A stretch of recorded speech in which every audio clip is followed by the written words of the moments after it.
Corona virus গত 24 ঘন্টার চাইতে এই 24 ঘন্টায় আরও বেড়েছে। স্বাস্থ্য অধিদপ্তরের তথ্যমতে দেশে গত 24 ঘন্টায় 19 জনের শরীরে করোনা ভাইরাস শনাক্ত হয়েছে।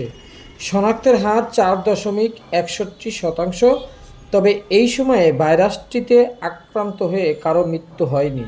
স্বাস্থ্য অধিদপ্তর থেকে পাঠানো করোনা বিষয়ক নিয়মিত সংবাদ বিজ্ঞপ্তিতে এ তথ্য জানানো হয় এবং তথ্যে বলা হয়, জনগণ যদি স্বাস্থ্যবিধি না মেনে চলে তাহলে করোনা ভাইরাস বেড়ে যাওয়ার প্রকোপ রয়েছে এবং সম্ভাবনা রয়েছে।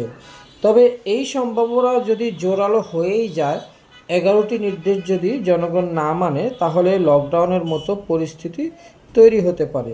ইতিমধ্যে এইচএসসি পরীক্ষা শুরু হয়েছে, স্কুল কলেজ মাদ্রাসাগুলো খুলেছে। তবে করোনা ভাইরাস যদি বেড়ে যায় তাহলে স্কুল কলেজ মাদ্রাসাগুলো নিয়ে নতুন সিদ্ধান্ত আসতে পারে এবং বিজ্ঞপ্তিতে আরও বলা হয়েছে যে এই করোনা ভাইরাসে মৃত্যুর হার বেড়ে গেলেই লকডাউন হবে।